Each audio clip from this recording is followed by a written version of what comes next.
Oi, gente, tudo bem? Eu sou a Ana Paula, sou designer de interiores e eu ajudo estudantes e recém-formados da nossa área a se inserirem no mercado. E hoje eu vou falar sobre um assunto muito importante que eu acho indispensável a gente comentar nesse momento, que é como os acontecimentos globais influenciam na arquitetura.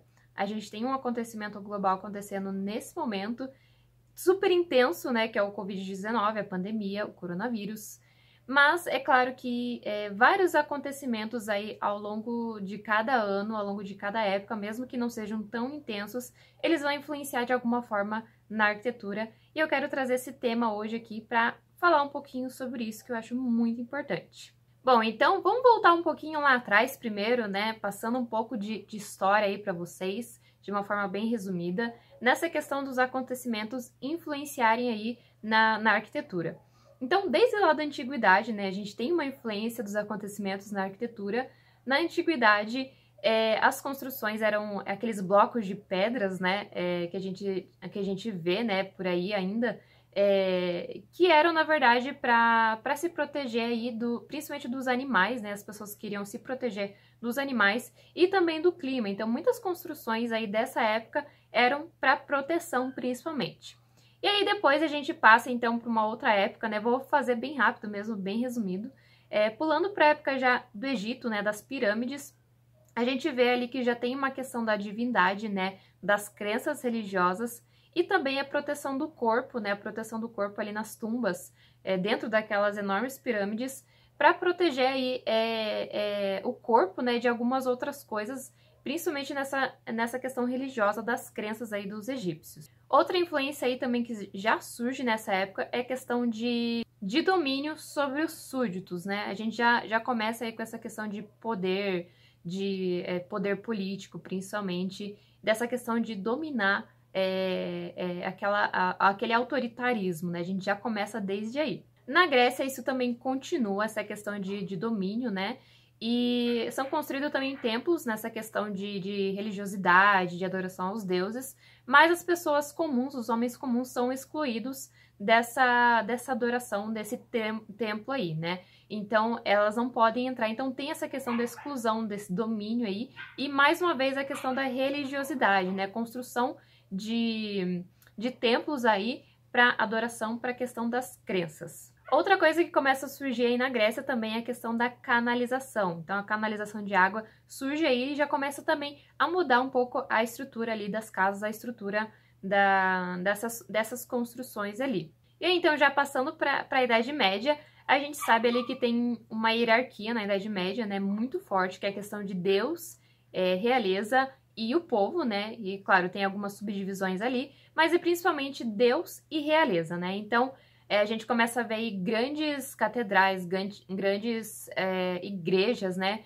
E com aquela característica dos arcos, né? Que permitem que as construções sejam mais altas e apontem também aquelas pontas, né? Para o céu, para Deus, para representar ali que Deus está realmente acima ali, que Deus é a maior prioridade e que a gente tem que ali adorar esse único Deus e ter essa crença mais católica, mais religiosa aí. Então, eles construíam essas igrejas de uma forma que é como se você estivesse entrando no reino dos céus, né? E essa característica também é trazida um pouco para as igrejas ainda hoje. E também a questão dos castelos, né? Como eu disse, ali, a realeza está em segundo lugar e ela é aquela que domina, né? Então, tem aquele domínio ainda, né, vindo lá da Grécia, né, aquele domínio sobre o povo, sobre todo mundo ali. Então, os castelos são feitos ali enormes, todos ornamentados, todos bonitos. E em volta fica o restante, né? Ficam os outros, os povos ali, ficam as aldeias, né? Ficam os feudos ali, né? Acho que a palavra certa aí, os feudos ficam em volta ali, então, desse castelo e das igrejas ali. Então, tem aí essa hierarquia e também tem um pouco de exclusão, ainda tem um pouco desse domínio, desse autoritarismo, né? Dessa questão de comandar ali, o rei comandar todo o restante, mas obedecendo principalmente à igreja, à religião católica, que está acima de tudo ali. Aí vem, então, a Revolução Industrial.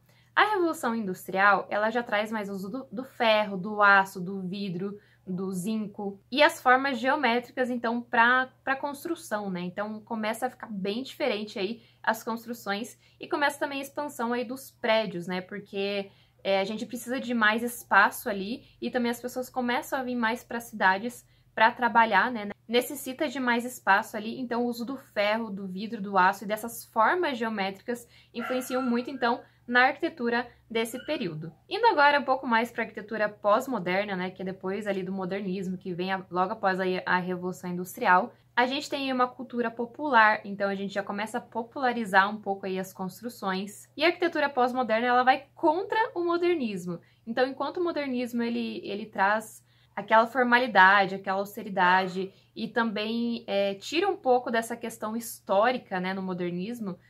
A gente vai muito para a parte geométrica, para essas formas geométricas e tira um pouco ali da parte histórica, dos ornamentos, dos símbolos, né? O pós-modernismo, ele já vai contra isso, ele já quer trazer informalidade e contra essa austeridade, mas trazer ali o resgate de alguns valores culturais na construção. E outra coisa que a gente não pode esquecer também é a questão do consumismo, né? Então, o consumismo, ele aumenta aí e a gente tem, então, um consumo maior também de matéria-prima e principalmente dessa questão de retirar essa matéria-prima da natureza, né? Então, tem um pouco desse consumismo aí e também, como eu já falei, né? Esse resgate aí dos valores e também dos estilos. Então, a gente começa a misturar um pouco dos estilos aí. Na arquitetura contemporânea, então, a gente já começa, já com essa mistura de estilos que veio um pouco do pós-modernismo, mas começa, então, a preocupação ali com as matérias-primas, com a natureza, com a questão de matérias finitas, né, matérias-primas finitas. Então, a gente começa a se preocupar um pouco mais com a natureza e também um pouco mais com a questão do gasto de energia, que também é uma energia finita ali nessa parte da natureza. E a gente começa a pensar em como a gente pode mudar isso, né, em relação à arquitetura. E aí, então, começa a ser utilizado materiais recicláveis, materiais reutilizáveis e também formas irregulares, formas orgânicas. As formas orgânicas, elas remetem muito à natureza. Então, começa já esse uso de formas orgânicas, formas irregulares e também materiais naturais, né? Materiais, assim, que remetem também à natureza, né? A madeira, mas pensando que em utilizar materiais que possam ser renovados. Outra coisa bem legal também, que agora a gente começa a pensar muito mais na funcionalidade, principalmente por conta do trabalho, por conta do dia a dia, da rotina, a gente começa a pensar muito mais na funcionalidade ali para melhorar essa questão de rapidez, né? A gente sabe que tem essa questão do dia a dia, que é tudo muita correria. Começa aí, então, o pensamento de querer deixar muito mais funcional ali a casa, os prédios, até mesmo o urbanismo, né? Outra questão também na arquitetura contemporânea é a questão da luz natural e do conforto térmico, conforto ambiental, né, que já entra aí, então, na era contemporânea, essa questão de trazer um pouco mais a luz natural e fazer com que exista um conforto maior dentro das residências, dentro dos escritórios, dentro de construções aí, para aumentar o bem-estar também das pessoas. E outro movimento também começa a surgir, não sei muito bem quando é que surgiu isso, mas ficou muito forte, então, na era contemporânea, que é a questão da tiny houses, né, das casas pequenas, das mini casas, onde a gente tem que inventar uma maneira aí de fazer caber tudo ali dentro das casas, e principalmente por essa questão da população vir para as cidades, né, as cidades aumentar o aumento da população. Isso faz com que a gente precise de casas menores em maior quantidade, né, apartamentos principalmente. Então surge essa ideia aí de tiny houses, onde a gente precisa adaptar essas casas aí, né, como as casas grandes, só que de uma forma que a gente possa utilizar ela de várias maneiras. Então, a multifuncionalidade ali da questão dos móveis, então a gente precisa criar móveis que sejam multifuncionais, e aí começa a surgir toda essa ideia aí, todas essas ideias de móveis aí que podem virar outras coisas. E mais dois itens aí que surgem nessa era contemporânea é a questão dos edifícios verdes, né? Então, voltando um pouco mais para a sustentabilidade, essa questão de reutilização de água, a questão do telhado verde, né? Para a gente aumentar o conforto térmico dentro das casas, então é principalmente para isso, né? e também a utilização ali da água da chuva para filtrar ela, né, e para ser utilizada. E o último item aí é a tecnologia, né? Então a tecnologia já fica muito mais intensa, né, nessa era contemporânea. E agora eu quero falar um pouquinho das tendências atuais, né, para depois a gente passar para as questões que estão acontecendo agora. A gente sabe aí que existem algumas tecnologias novas, né? A gente está muito na era da tecnologia, da automatização, da robótica, e é preciso a gente entender um pouco disso e como que isso está influenciando aí na arquitetura, no design de interiores, no dia a dia aí das pessoas, né, para a gente poder utilizar isso de uma forma positiva. Então, a indústria 4.0, né, que é chamada aí a Revolução 4.0, ou então o BIM, né, essas coisas novas aí que estão aparecendo, que a gente muitas vezes não sabe o que é, né? O que é a indústria 4.0? Ela traz a Big Data, que é como se fosse um conjunto de informações ali que a gente consegue acessar a qualquer momento de vários lugares, e acaba que essas informações nos ajudam a tomar decisões de uma forma mais rápida. A gente tem o IoT, né, que é Internet of Things, ou Internet das Coisas, que é a conexão, né, dos produtos ali, principalmente nas casas, então geladeira, fogão, ar-condicionado, até mesmo persiana, que estão conectados ali, televisão, né, que tá tudo conectado, que você consegue dar uma automatização. Isso é a internet das coisas. Então, só pra gente entrar num contexto aí, né, como é que surgiu essa indústria, né, 4.0? A gente sabe aí que a gente passou por 4 revoluções da indústria, né? Não foi só a primeira, que foi a questão das máquinas a vapor, né? Essa foi a primeira aí, a revolução industrial, que trouxe então as máquinas a vapor, e um pouco aí então da substituição das máquinas, do trabalho manual, né, pelas máquinas. E aí então vem a segunda revolução industrial, segunda revolução dessas indústrias, né, que foi o Fordismo, né, que mudou então toda essa forma de produzir, né, ao invés de ser algo mais lento, né, isso automatizou um pouco ali o trabalho manual das pessoas que ainda precisavam, né, desse trabalho manual, e meio que automatizou ali, tanto que começou a questão da ergonomia, da gente pensar nessa forma de trabalho, que começou a afetar ali muitas vezes a saúde física, né, das pessoas.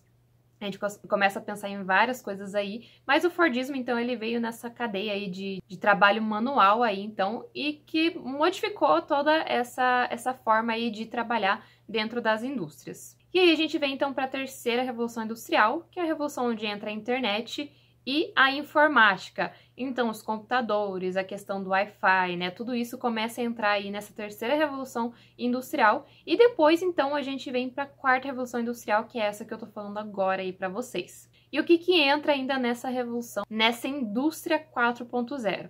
Então, o tempo real, que na verdade você consegue acessar dados em tempo real e tomar decisões mais rápidas, por exemplo, o satélite, né? O satélite, na verdade, é algo mais antigo, mas assim, é para dar um exemplo que você consegue acessar, por exemplo, uma rua em tempo real ali para ver o endereço, né? Ou algo assim. Esse é um pequeno exemplo aí dessa questão do tempo real, só que é claro que ele é muito maior aí e permite que a gente tome soluções mais rápidas. A virtualização, que é o segundo item aí da indústria 4.0, é a questão de a gente meio que copiar, fazer uma cópia virtual através de sensores espalhados na planta. Então, a gente consegue colocar esses sensores ali e fazer essa cópia, né, para qualquer outro lugar ali copiar essa construção. Outra coisa interessante da virtualização também é de você poder acessar remotamente, né, o processo dessa construção, o processo de tudo que está acontecendo ali. A descentralização, que é o terceiro item aí da indústria 4.0, é a questão de a própria máquina tomar decisões, né, por você e te ajudar nesse processo ali em tempo real também. A orientação de serviços, que é um outro item aí, então da indústria 4.0,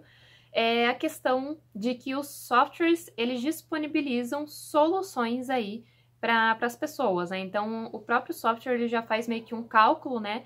E disponibiliza alguma solução ali para você, e não você pensar numa solução. E a interoperabilidade, que é, no caso, as máquinas se comunicarem entre si, né? Mais ou menos essa questão basicamente entre um robô e outro se comunicar, mas em questão das máquinas, dos softwares, né? Nessa questão ali de estar tudo meio que conectado para poder acessar também essas informações e dar essas soluções. E essa questão de toda essa evolução da tecnologia, ela influencia muito no uso de materiais também. Como eu disse, né, na era contemporânea a gente já começou a pensar na sustentabilidade, nessa questão da reutilização, da reciclagem, e a tecnologia vem agregar a isso. Ela vem como uma solução aí para utilizar de alguma outra forma esses materiais, fazer uma reciclagem ou utilizar materiais que podem ser reutilizados no futuro para essas construções. A tecnologia, ela ajuda muito nisso, ela é muito importante porque ela sempre vai estar aliada, né, a essa utilização dos materiais. Sem tecnologia, a gente não consegue criar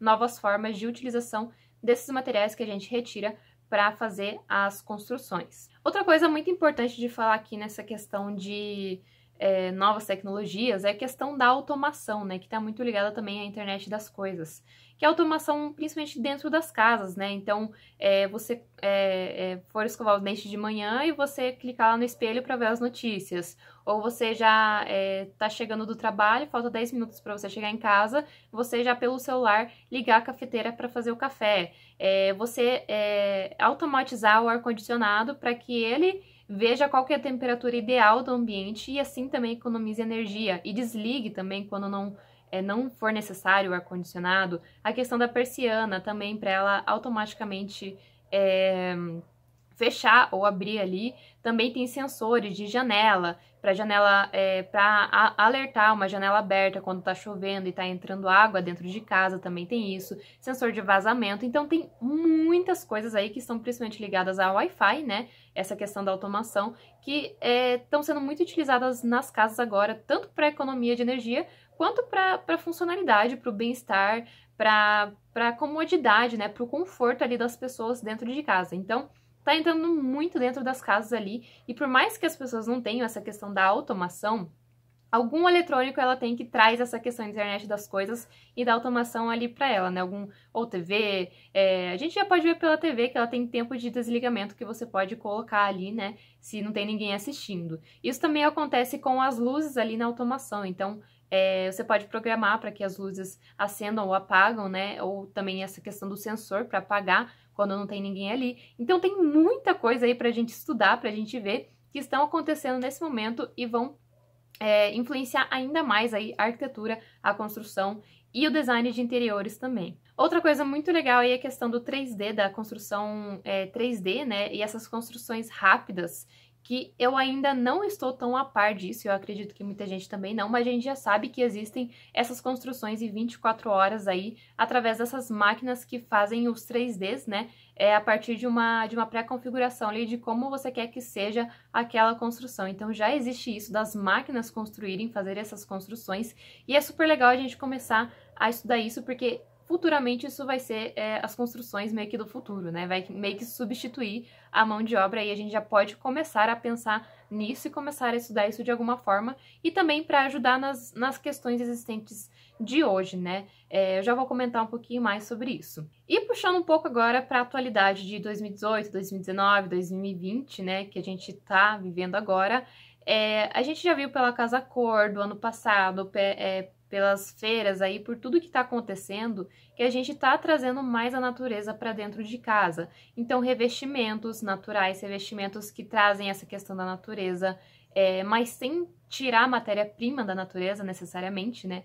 Então, essas imitações aí, e também a questão de trazer esse bem-estar para dentro de casa através de cores, né? Que remetem à natureza. Então, tudo isso foi trazendo como tendência, né? E a gente sabe que é algo necessário agora e que principalmente está influenciando muito agora nesse período de quarentena de Covid-19 aí. E aproveitando o gancho também, a gente sabe que a arquitetura bioclimática e o design biofílico, que também tem essa questão com a sustentabilidade e com trazer a natureza aí para dentro das casas, dos edifícios, né? Utilizar da natureza para isso, para a economia de energia, para trazer bem-estar, é algo que vai crescer ainda mais agora com essa questão da quarentena. Então, é algo que a gente pode pensar em começar a incluir nos nossos projetos, porque é isso que o mundo está pedindo aí, é isso que as pessoas estão pedindo, estão querendo, estão precisando. É o que o mundo está precisando nesse momento e é a tendência aí para o futuro. Então a gente precisa começar desde agora a utilizar então essas técnicas aí nos projetos aí de arquitetura, de design de interiores. Uma coisa que eu não falei aqui, mas é importante mencionar, é a questão das energias renováveis. A gente sabe aí que o mundo está caminhando também por essa questão de diminuição do uso de carbono, diminuição do uso de energia, para a gente poder ter energia para todo mundo, né? Porque a gente sabe que quanto mais aumenta a população, mais fica difícil de atender todo mundo, né, com a mesma quantidade de energia, quantidade de água. Então a gente precisa pensar que é necessário uma forma da gente diminuir esse consumo de energia para que ela se torne mais durável. Então, energias renováveis são a solução para isso, principalmente painéis solares aí, que estão começando a ser mais utilizados em construções aí, até mesmo em casas. Então, falando agora um pouco mais dessa Covid-19, dessa questão do coronavírus e dessa questão também do isolamento social, é importante a gente citar algumas coisas aí que podem acontecer após a pandemia, que estão já numa tendência aí, já antes da pandemia estavam com uma tendência, mas agora vão ficar ainda mais tendenciosas. Então a gente sabe aí essa questão da mudança climática, das emissões de CO2, que fazem mal para o meio ambiente, fazem mal para a natureza e que já estava sendo pensado uma forma de diminuir isso, né? E eu encontrei também uma solução chamada biomimética, né? Que na verdade não é bem uma solução, é um estudo, na verdade, que traz soluções aí para problemas que acontecem no mundo. É uma área da ciência, mas muito utilizada em várias áreas aí, desde a área de fabricação de tecido, até mesmo na arquitetura, em várias áreas aí, essa estratégia é utilizada. E o que é a biomimética aí, que é muito importante a gente saber? Ela estuda a natureza, ela estuda tudo que está na natureza para trazer soluções para o nosso dia a dia, soluções para qualquer coisa que seja. Então, por exemplo, o feltro, né, aquele que gruda assim, ele foi um estudo do carrapato, que estudaram como é que o carrapato ele grudava, né, nos animais, e aí a partir desse estudo eles criaram uma solução ali para essa questão de grudar o tecido, grudar o feltro, né? Então, é um exemplo aí, né? Tem vários exemplos aí para dar para vocês, mas quando a gente tem um problema, a gente precisa encontrar uma solução em qualquer área que seja, mas principalmente nas soluções climáticas, soluções da natureza, as pessoas vão para a biomimética, procurar então soluções dentro da natureza. Então, como é que a natureza se regenera? Como é que acontece todo esse ciclo, né? Para encontrar soluções para nós aí, para a gente solucionar nossos problemas aí. Então, é bem legal esse termo aí, a gente pesquisar, a gente saber, né, como é que funciona, para nós usarmos até mesmo para as nossas soluções em projeto de arquitetura, de design de interiores. E a gente sabe que futuramente isso vai precisar, já está necessitando desde agora, na verdade, né? Mas muitas vezes a gente precisa inventar uma solução que ainda não existe, né? Para algum problema aí, e a biomimética, ela pode ser essa solução aí para você. Transporte também é uma outra coisa aí bem importante de mencionar nessa questão da Covid, né? É o que mais está sendo afetado aí, essa questão do transporte. E uma vez eu fui numa palestra do Sebrae, né? Num evento do Sebrae, Dia do Design, e eu vi uma palestra então do César Pierre, o nome dele, é um designer de carros, um cara super famoso aí nessa questão do designer de carros, e ele desenhou a Jaguar mais veloz aí do mundo, então ele tem uma grande influência nessa parte aí.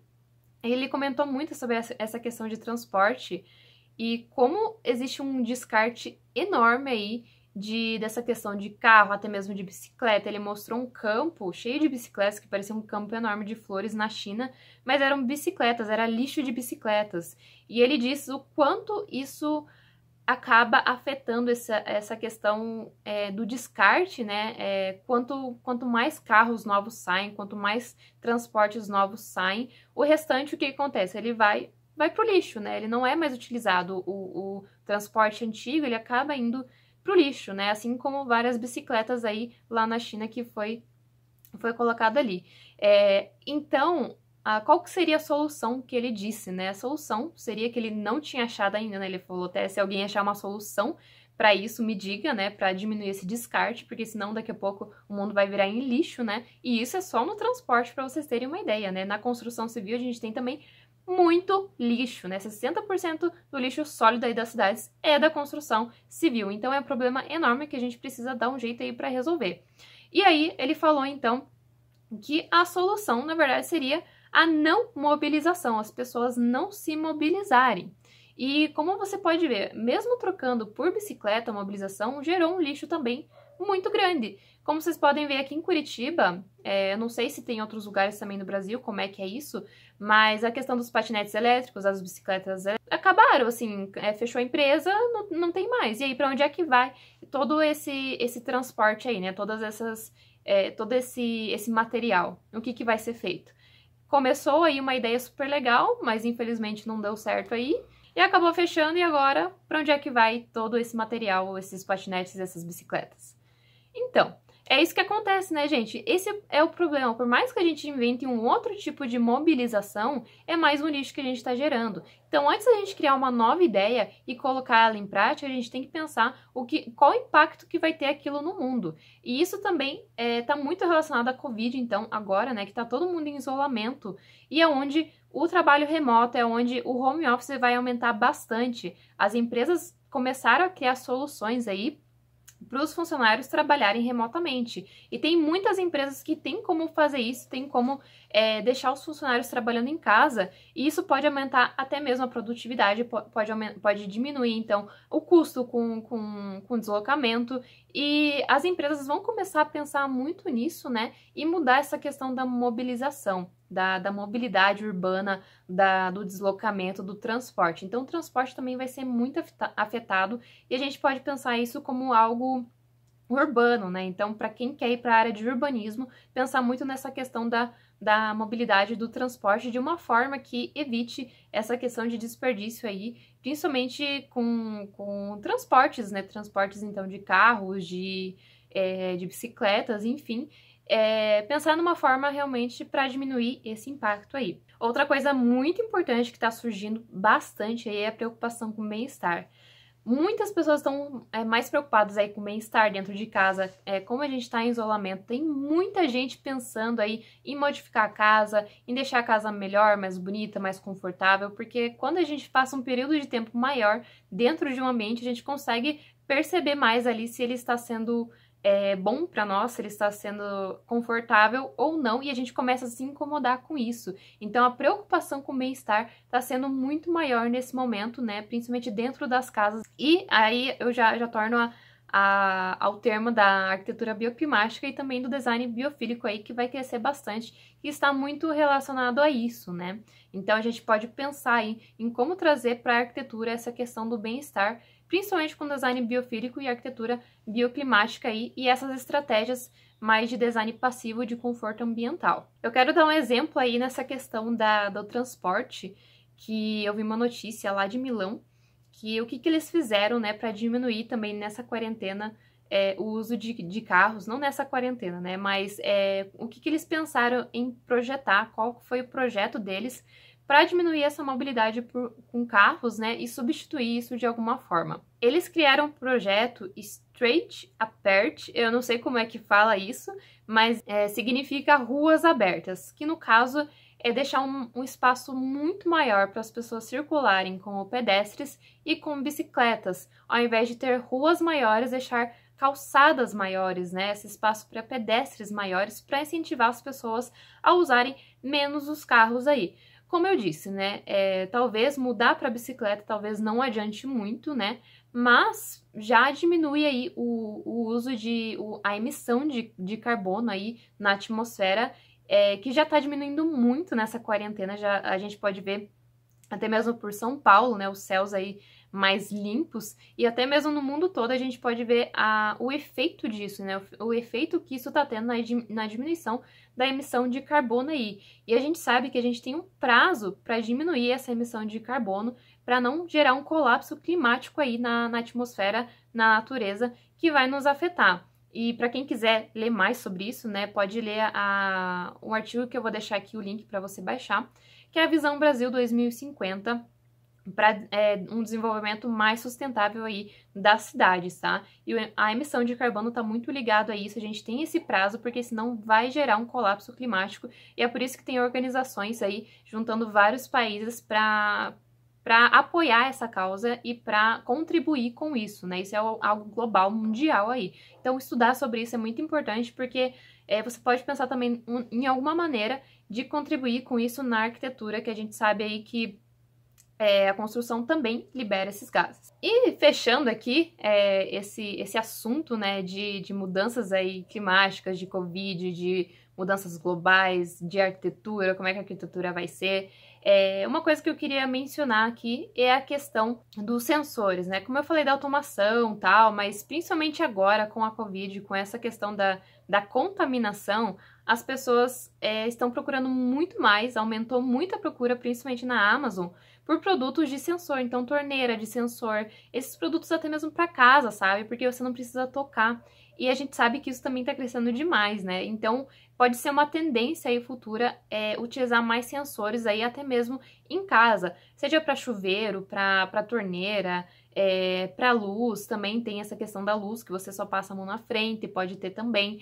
Então, tem essa tendência aí de utilizar muito mais os sensores aí para evitar esse contato, né? Principalmente por conta desse período que a gente está passando de que não pode ter muito contato ali, que a gente acaba espalhando esses vírus aí. Então, é uma tendência aí também que está sendo bem forte, e eu acredito que vai influenciar muito aí no design de interiores. E para finalizar agora mesmo, eu quero falar um pouquinho da arquitetura hospitalar, né? A gente sabe que foi a mais influenciada, a mais afetada aí pelo coronavírus. Então, algumas ideias surgiram aí. A gente viu lá na China como foi construído um prédio em 10 dias com módulos, né, com essa arquitetura modular. Então, a gente pode pegar como exemplo aí essa questão das construções rápidas para esses momentos de crise, né? Então, eu acredito que isso vai aumentar muito, né, esse uso desse tipo de construção emergencial ali, porque é rápido, é fácil, né, e o hospital foi construído lá em 10 dias, né,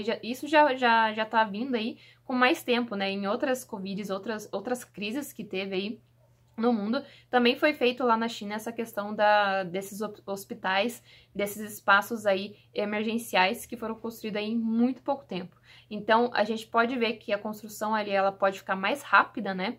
E principalmente nesses momentos de crise, nesses momentos emergenciais. E uma outra coisa que surgiu também foi o container para esse uso dos hospitais. Surgiu aí a primeira UTI, por conta de todo esse movimento aí de pessoas, né, bastante gente no hospital, para controlar um pouco essa situação e também cuidar desses pacientes de Covid, surgiu aí a primeira UTI container móvel, né? Então, é um container que é como uma UTI ali, menor, né, mas que ela é móvel, que pode ser movida para outros lugares. Então, essa ideia ela surgiu agora, assim, há pouco tempo. Foi o Carlos Ratti que desenvolveu isso, então você pode pesquisar sobre ele aí.